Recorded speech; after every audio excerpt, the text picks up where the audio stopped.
So today we're just going to finish off looking at the late work of Picasso, which I'm going to do in a rather perfunctory way. We'll just look at a few works. Although he lives into the 1970s,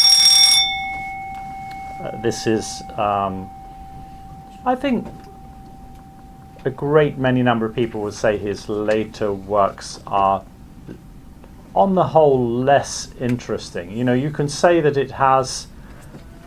there has been something of a revival of interest in his later works in recent decades, but nevertheless, in terms at least of the formal language, maybe there is less development. So one can say that if you've understood and we've studied the earlier part of his career, you already have the resources for understanding his later works, whether you think they are exceptional or not.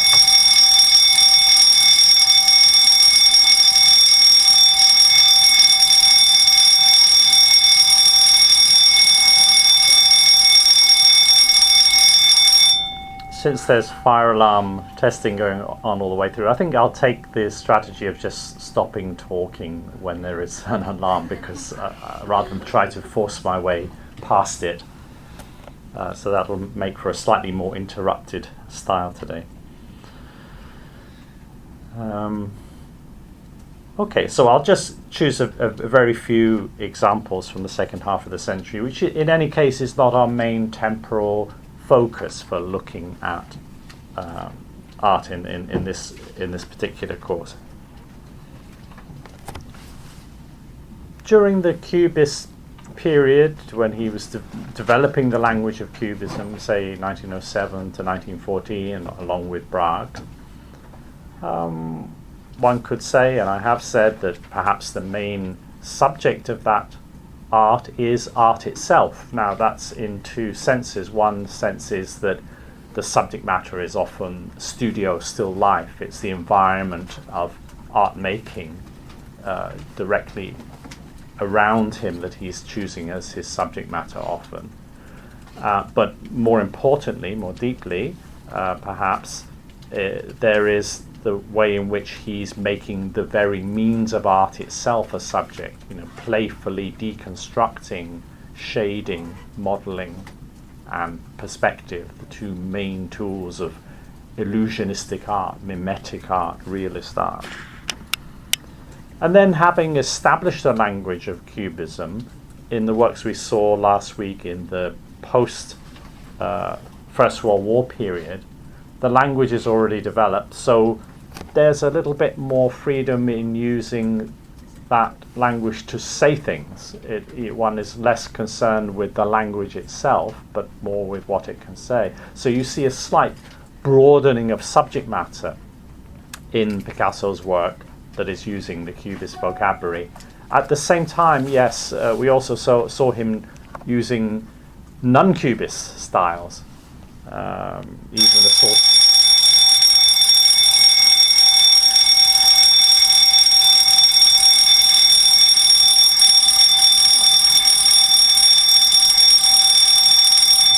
Even a sort of realist style.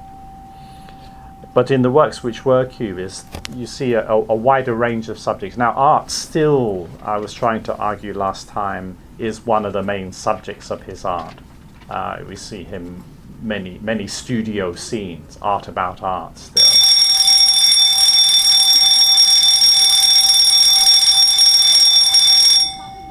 But he also seemed to be using art to talk about issues in his own everyday life. For example, his relationship with the women in his life, they become the subject of his art, and his emotions towards those relationships seem to be part of the content of many of his artworks.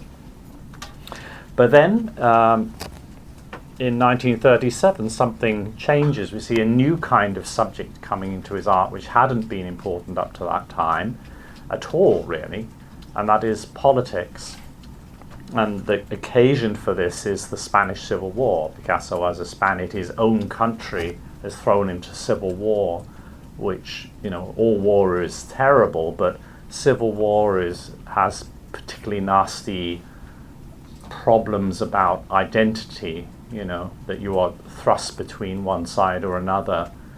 You can't even just fall back on a simple patriotic, against the foreign invaders attitude. It's like a fight within a family or something. It's a particularly difficult thing. So we're looking here at one of the works produced in response to the Spanish Civil War, of the Dream and Lie of Franco, which is like the works of the Vollard suite that we were looking at the end last time. This is works made with etching, so printmaking. Actually, in the second half of his life, or in the post-Second World War period, printmaking in various mediums, not just etching, becomes, I think, a really important part of his art.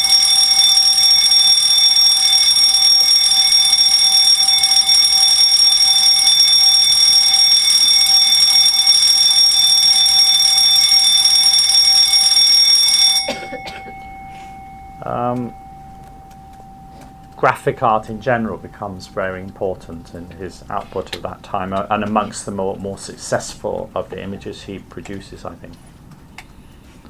So it's a response to a political event, and the Spanish Civil War, 1936-37, that period, it's only a couple of years, 2 or 3 years from the outbreak of the Second World War. So in a way, it's like the first skirmish of a larger pan-European and global conflict, the first open battles in the fight against fascism, and many of the people taking part in the Spanish Civil War weren't Spaniards themselves. There was an international brigade of people with leftist sympathies who went to try and support the anti-fascist side in the Spanish Civil War. So it's the first kind of battle against fascism, which of course erupted with the Second World War battle against Hitler. And Hitler was there, supportive of the Spanish fascists, Franco, the Spanish fascist leader, who remained in power after the end of the Second World War, very many decades after the Second World War, this authoritarian state in Spain, with Picasso continuing to live in France as an exile, the condition of so many artists, migrants, exiles of different kinds in the 20th century and since. So what he does in this work, he's got a series of smaller images within an image, 9 in fact, and there are 2 such images, 2 plates. I suppose you could say, using printmaking, it's a medium that allows multiple copies. That's one of the advantages of printmaking, and therefore you can disseminate the image more widely, and that would fit in with a sort of propaganda function, which is really a different kind of function from so much of his art. You're just trying to make an art that persuades you of a certain political perspective. Very little in Picasso's work before that time is anything like that, trying to get you to believe a certain specific thing. And what has he done? He's created this sort of character to represent Franco, the Spanish leader, as almost like some horrible germ you'd see down a microscope, some kind of misshapen polyp that is there in each of the frames. It becomes like frames of a comic book or something like that, although each frame seems to tell a separate story. And Franco is involved in various episodes, for example, attacking art, or dressing up in a sort of traditional Spanish lady's dress, feminizing him like that as a way of undermining him. But I suppose it's also to say, he's trying to present Spanish tradition to justify fascism. He's dressing up in tradition. So representing that tradition by female dress is one way to show the artificiality of what he's trying to do. Or here he is, he was a very devout Catholic. He, if I remember correctly, when he died with one of the bones of Saint Teresa in his hand, so here he's shown in an act of worship, but he's worshipping money. So various kind of things. Oh, sometimes he's being shown off. He's being shown off by a bull. So the bull is the good guy. I want you to remember this.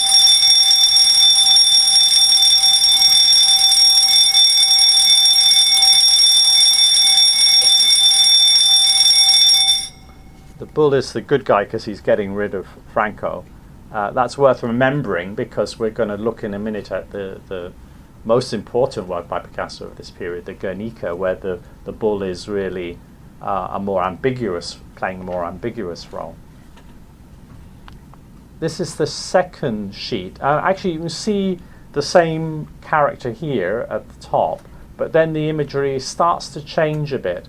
And at least the last 4 plates were finished, I think, after the Guernica, so it's taken over a certain period of time.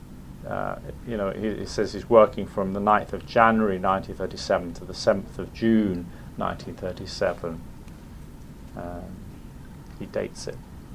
So this is imagery from Guernica.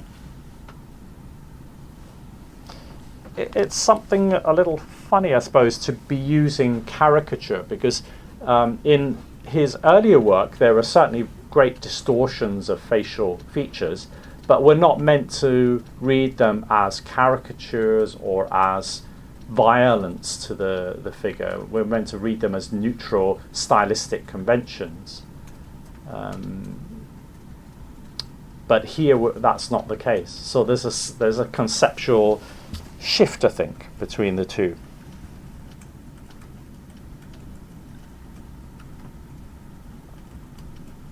It becomes one of the sources of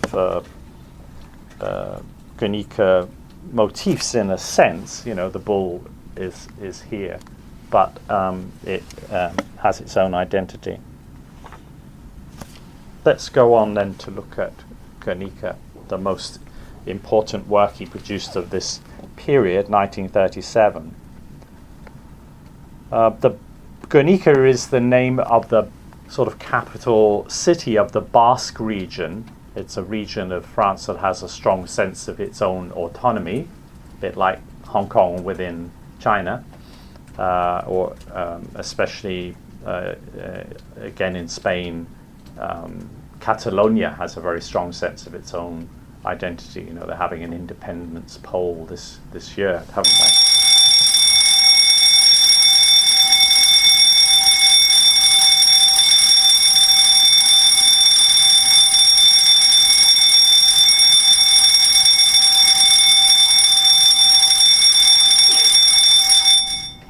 And in the Spanish Civil War, Guernica was bombed really to destruction. Franco himself didn't have an air force, but he was supported by the German air force. It was the Germans who bombed on his behalf on a market day. So it's one of these atrocities designed to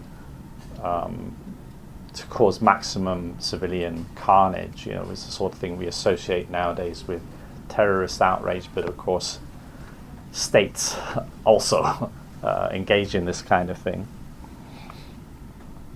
So he's responding to that, but he doesn't directly depict it. I mean, I think it's important to see the kind of strategy he's chosen. I don't have the slide, but what I have is something on the internet. One of the most famous images of the Spanish Civil War, not of Guernica, but of Bilbao, is this photo by Robert Capa.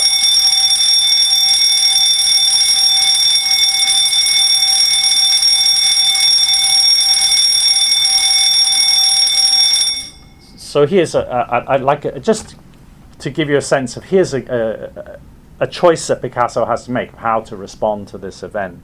And here's a completely different visual response. A war photographer, Robert Capa, actually making an image of an air raid as it's happening.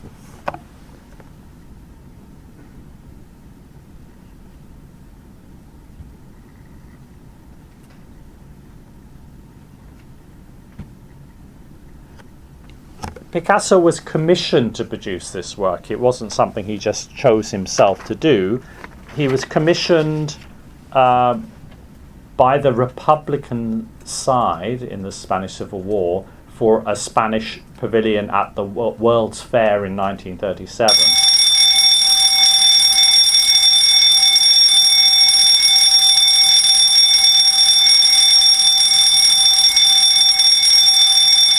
That commission was before the bombing, and he was paid well for it. He was paid 150,000 francs. That's 9 times more, apparently, than he'd ever received for a single painting up to that time.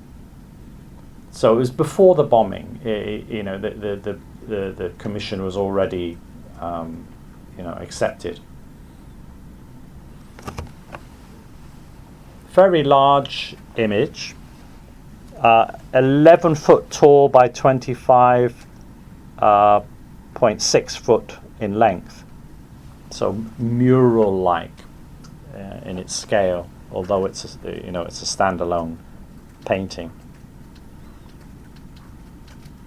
Unusual then in being political in its subject matter and being, I suppose, explicitly public in its address. It's talking to you in a collective voice. Not all art does that. A lot of art is quite intimate. It addresses you as an individual. We're rather lucky that we have preserved, because Picasso was already a famous artist, all the drawings that he made in producing this work. And we're also lucky in having a series of photographs taken while the work was in evolution. So let's have a look at some of those in order to get a sense of its evolution. We don't always have this opportunity to see how an artwork has evolved, but that's one thing art historians can try to look for, to try and understand the creative process. You can be analysing the work itself, but you can also be analysing how it came into being if you have the evidence. So we'll come back to the work itself, but we'll look at the process that led to it. So just to give you the timeline of this, he made the first drawing on the 1st of May. Well, we see that, 1st of May 1937, number 1, the first drawing of that day. By the 11th of May, he began to outline the basic elements on the canvas itself, and then by the 4th of June, it was finished. So it actually didn't take that long for such a large work. Later in his life, Picasso becomes more associated with political positions. In 1944, he joined the Communist Party, and that was a major thing. Picasso, most famous artist, declares he's a communist. Okay, let's look then at the drawing. Of course, much smaller in scale than the final work itself. And just to remind you that you're not meant to be looking at this, really. This is for his own benefit. It's not something made for display. It's not, therefore, he's not trying to make it beautiful for your eye. It's just a notation of an idea for him. And maybe if he had tried to make something as if it's communicating to another person, that would have reduced its youthfulness as a way of sort of thinking aloud. As an artist, you would want to think through images. You don't have an idea in advance and then write that idea down into an image. You think through the images themselves. So a certain very sketchy style may help you with that.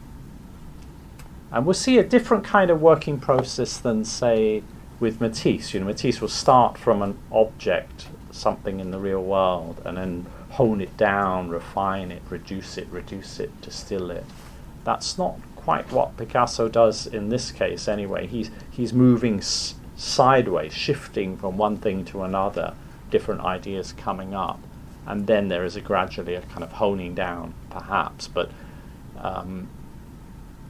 it's a more lateral kind of process. But kind of, I think the important thing is it's a kind of open-ended process. He doesn't sort of know what he's going to do when he starts. He just comes up with some imagery, basically. This could be different. This could be the difference, say, between an artist and a designer. You know, a designer may have a rather fixed idea about what the image is going to do. You know, this image is going to tell you that Coca-Cola gives you energy, or something like that. Or, you know, it's got some particular very specific purpose that he wants to convey. But artistic images rarely like that. So what do we have? Well, it's hard to make out, but there's a figure, a window, it seems. What he or she has in the hand, we don't know, but they're holding something out. Well, this looks like a bull, horns. This looks like some kind of bird. It's all very vague, maybe some other kind of creature here. First idea. Maybe deliberately keep things don't let things get too fixed at the beginning. Actually, it's very important advice for your own creative process when you're working on an essay or something. You know, just keep the balls juggling in the air a bit to begin with. Don't let things become fixed too soon. Maybe your second idea will be the better idea. You still have your first idea anyway, so you could go back to that if it turns out to be the best. The second drawing on the 1st of May. So we're seeing right at the very beginnings of a visual creative process. Oh, here's the house and a figure leaning out. It's even more difficult to read than the first drawing, but he puts it here in the corner as if to say to himself, all right, I've got that idea and I'm going to keep it. Let me just sort of restate it to myself, put it over here. His interest is more in the animals, and the animals come a little bit more into focus. There's a bull, there's a horse, there's a winged horse. The winged horse is associated with the bull. The horse is down on its forelegs. It's got a kind of victim identity already. It's in trouble. The horse's neck is very exaggerated. It has a sort of phallic kind of form to it, one wants to say. Maybe this is also a kind of horned animal, a bull-like image here. Maybe this is also a horse-like partial image here, the back, the leg of a horse. Real animals or mythological animals, a winged horse like Pegasus, the winged horse of mythology. The third drawing on the 1st of May. This is less a unified scene, or even less a unified scene. He's just additively on the same sheet of paper got various different images without thinking, I would say, at all about how those images are going to be composed into something. Again, we have a bit more detail. Oh, maybe we can say it's a female figure, I don't know, but we've got a bit more sense of that figure leaning out the window, and maybe we could have some kind of guess of what it is she's holding. It could be a lamp, you see. That kind of rather phallic horse's victim, he's keeping that idea, but he wants to play around with the horse theme, you know, looking at different ways of representing, including very stylized. Almost a sort of childlike quality in the drawing here. Same with this one. It's almost like a child's toy horse or something like that. The victim dimension of the horse is gone. So these are the first four drawings. The fifth drawing, again, so we're seeing drawing by drawing the very beginning of his ideas. Clearly the horse is important, and he's got to do more thinking about the horse than other things. Partly what he's doing is he's thinking about what's going to be the style. You know, he's changing the style from one image to the next. So here we have a less fragmented image of a horse, a little bit less cubistic, a bit more expressionistic somehow. The focus is more on the horse's cry. We can see how the raised up head of the horse, which is already there in the earlier images, is really to do with the horse expressing its torment, its status as a victim. It's again down on the ground. And then at the end of the first day, there's a lot of work, quite a few ideas have come out already, but at the end of the first day, he feels it's important to produce a more finished drawing that sums up some of the ideas. Okay, so what have I got here? And this one, you can see it's more considered, and he's thinking about composition. How am I going to put these different elements, such as the horse that I've been examining in isolation, how am I going to put it back down together with other creatures? Well, yeah, it's definitely a female figure, and it's definitely some kind of lamp, but there's also a male figure, a warrior figure, fallen warrior. So this remains into the final painting, this idea of the the fallen warrior. We don't get any indication of modern warfare directly. So it's the imagery of warfare from the past. Perhaps that is really from the past of art, looking back at earlier artistic representations of warfare and seeing how that might help him. There's no direct trace here of any other war painting, but of course there are many, many in the past that he could have drawn to mind, paintings of warfare. He's keeping the idea of the winged horse and associating it with the horse as victim rather than with the bull. So it's an image of, the meaning becomes a bit clearer. The meaning is about there is injury, maybe even death, but there's also resurgence or rebirth, or, that one defeat is not the end of everything. I suppose that's the meaning in terms of the wartime context. The bull, the bull's wearing a little garland like a hero. You put a garland on a hero. So I think it's important to say that the bull is definitely not marked out here as the bad guy. Somebody has gored this horse. There's a big wound in the side of the horse, but if we're the detectives investigating the case of the wounding of the horse, we can't pin it on the bull. We've got no evidence that the bull is to blame from the painting itself. It looks quite innocent, in fact. And remember, the bull was a good guy in the Dream and Lie of Franco. He's working on board, not on canvas or paper. Board, which is then covered with gesso, and that's the medium.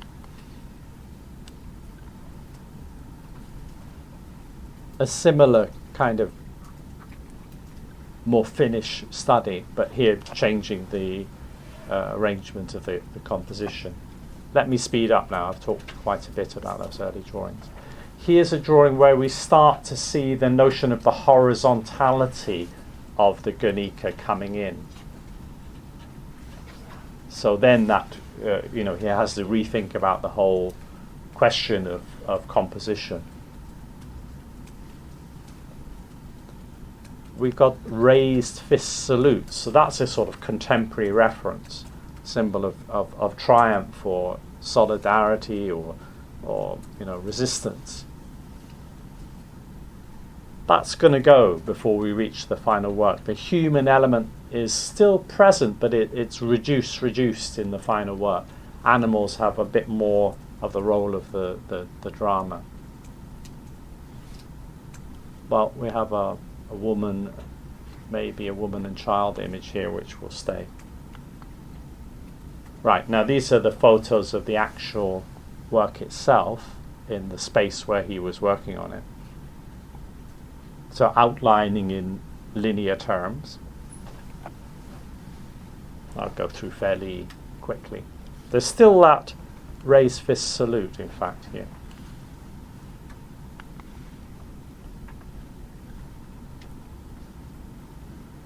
So there's still quite a lot of changes made in the final work itself. It wasn't that he did all the work in the drawings and reached a clear idea of what he was going to do and then just translated it into the painting. No, that wasn't what happened.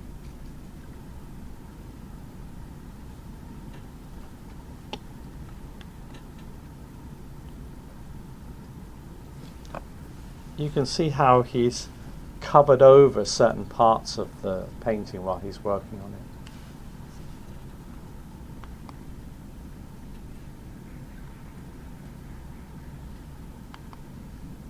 Yeah, he's doing it here.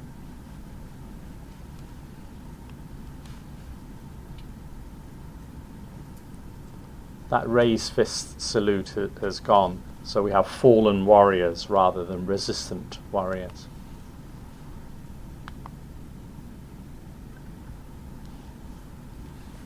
The light bulb is almost the last thing to appear. Yeah, we're back to the final work.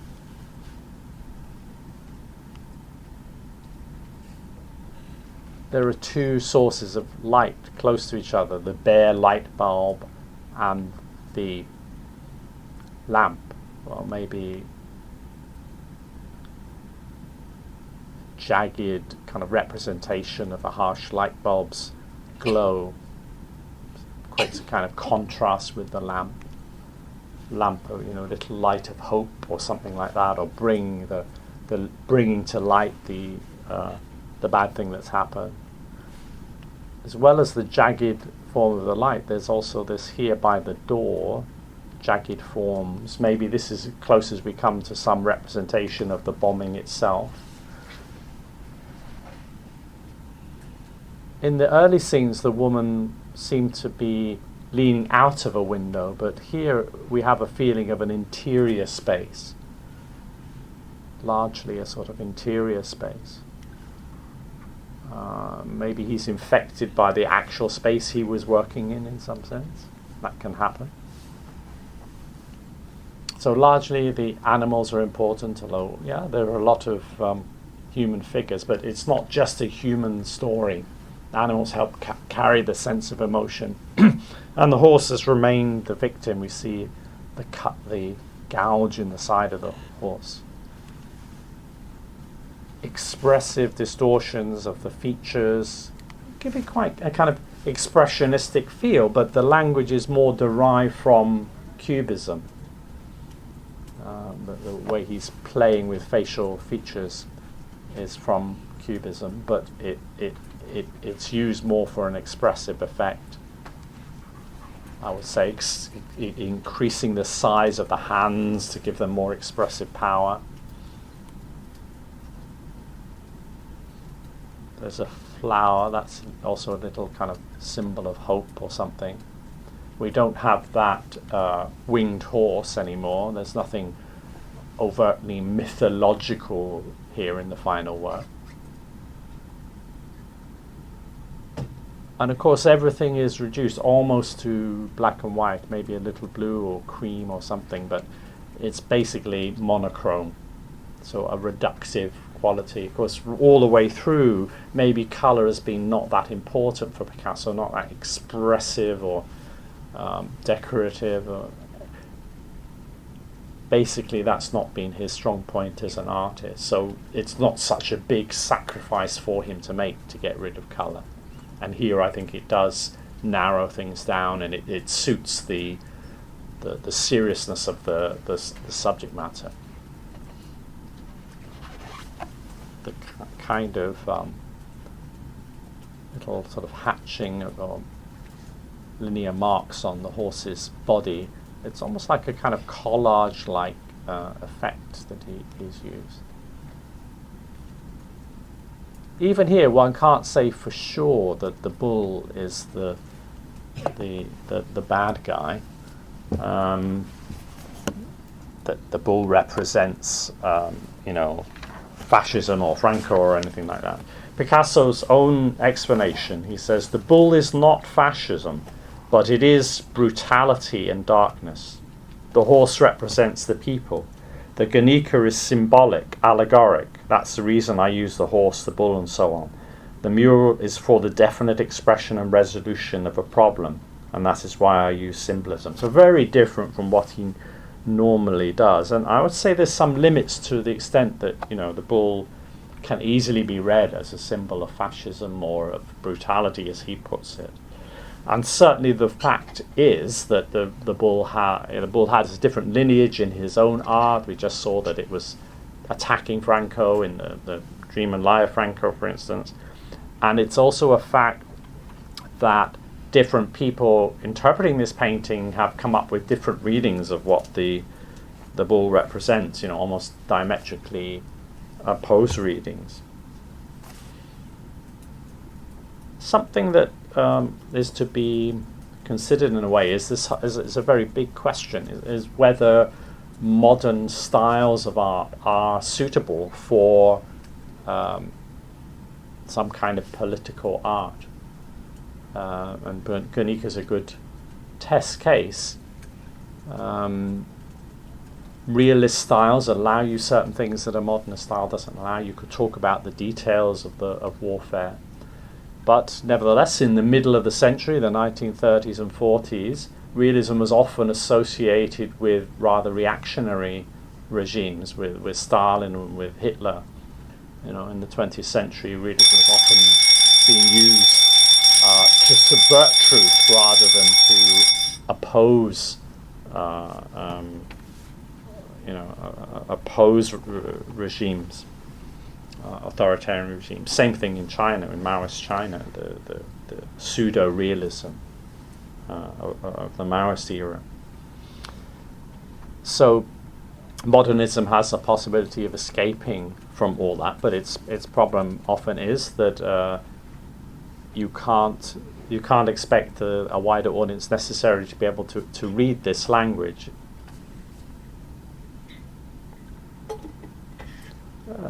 And as there's a problem with this particular work is that this language that he's using, Picasso, was developed for another purpose. You know, Cubism wasn't developed as a resource for political art. The art historian Tim Hilton puts this, he says, Guernica had political intentions, but nothing other than artistic means. Picasso did not forget 40 years of being a subtle, egotistical and aesthetic artist as the result of a bombing raid. You know, so his resources, Tim Hilton is saying, aren't really the right resources for what he's trying to do. So there's a question of, you know, just how successful Guernica is as a piece of political art. And one needs to be a little careful about evaluating that, because Guernica has certainly become a symbol for the Spanish Civil War, and it's become a symbol for anti-war protests, you know. But something can become a symbol for something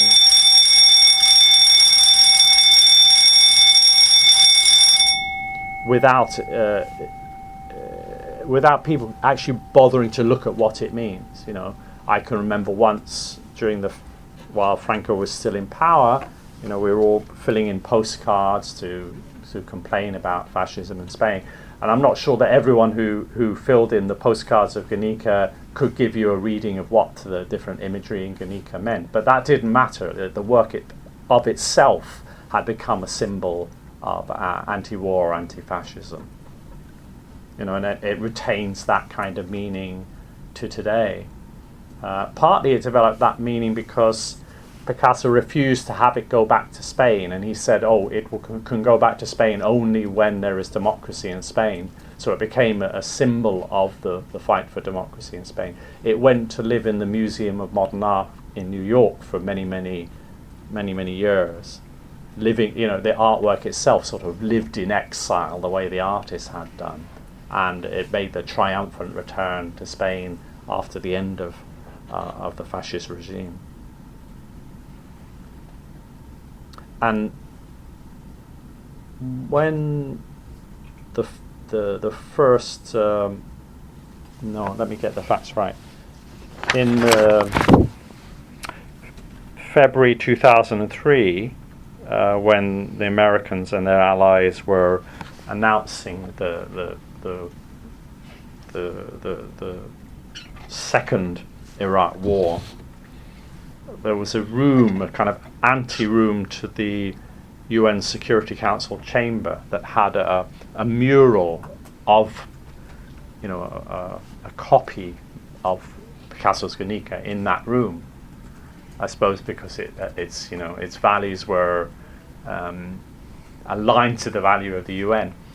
But on the American suggestion, that mural had to be covered up when they made the announcement about their war, because they understood that there could be a kind of irony there, that the meaning could be read against them. That if the spokesman, that room was often used to make statements because it's just outside the main chamber. But if you make a statement about you're going to bomb Baghdad in front of an image of a bombing of another city, people might put two and two together and come up with a meaning that you didn't intend them to be able to come up with. So it still retains that kind of power, but does it work at the level of the actual imagery itself?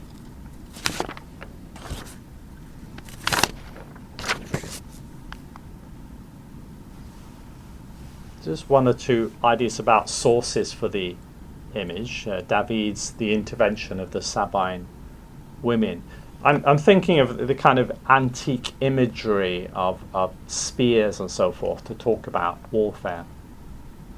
Of course, in a sense, David is also using a kind of antique language of warfare to talk about his own time. It's an image about reconciliation between two sides. The Sabine women were taken from the Sabines by their enemies, but now they've got divided loyalty between the two. So even things like the image of spears and so forth, but also the imagery of a woman with a child. These are things which you could link back to the kind of imagery that we're seeing here. It's not exactly the same in any direct way, but nevertheless, we still have a sword in the final work. And just the horizontality of it and the large scale, I would imagine it's the sort of work Picasso might have in mind.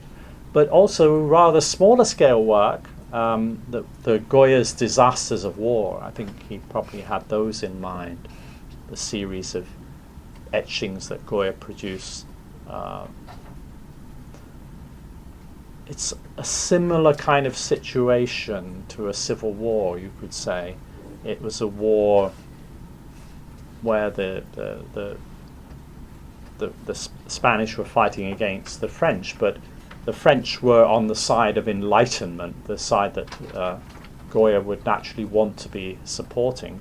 But yeah, both sides are guilty of atrocities. So it's showing the bad side of human nature. Well, truly much more terrifying, raw images of warfare than Picasso's Guernica. But something of the distortions of Guernica, you can say, well, that's already there with Goya. And of course, so is the black and whiteness of it all. It's a very shallow space, like the David, even more so. Frieze-like quality.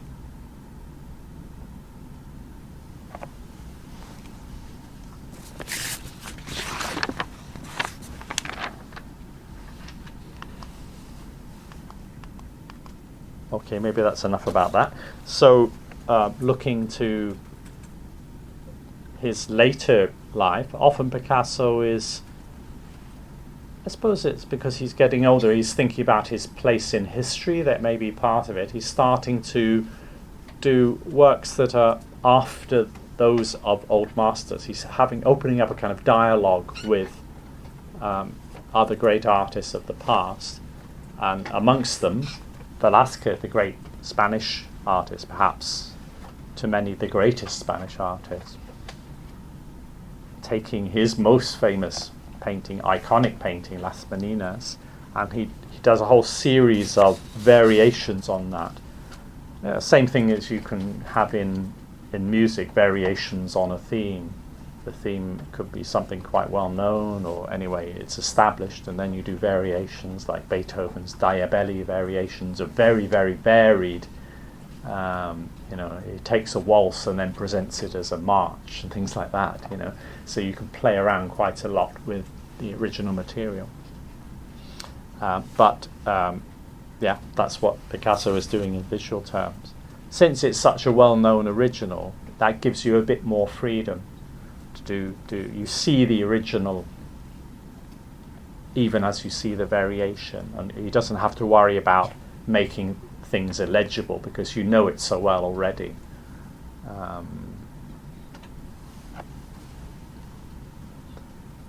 So a dialogue with the past, that's a major theme of his later work. He's always an artist that stays with the human figure, and that's a strength and a limitation for him as an artist. He's never going to become an abstract artist. He's so tied with to visible reality, but particularly to the human figure. And this is the kind of work by Picasso that was really not so well liked for a long time. I'm just choosing one example almost at random: the reclining nude with necklace of 1968. The Las Meninas work, it was from 1957. These were the Picasso works that would be, in the art dealer's back room. Of course, he's a great artist, but we can't seem to sell it. But then something happened in the 1980s with the return to figuration after a long time where the most advanced art had seemed to be abstract or conceptual. Suddenly there was a return to expressionism and to figuration, and often a kind of raw, childlike quality, primitive quality. I'm thinking of the generation of artists like Baselitz, for instance. And as so often has been the case in the past, new developments in art help you to see things that have happened in earlier eras in a new light, just as Piero della Francesca became easier to look at and understand after you had Seurat.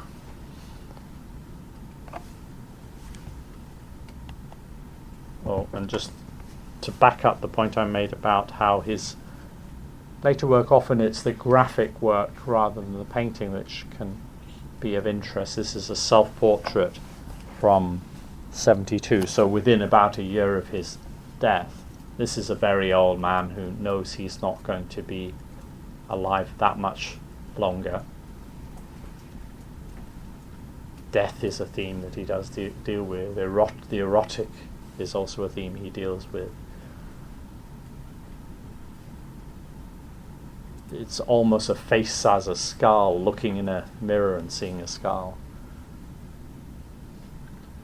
confronting mortality without any religious consolation or anything like that. There's nothing transcendental about his vision.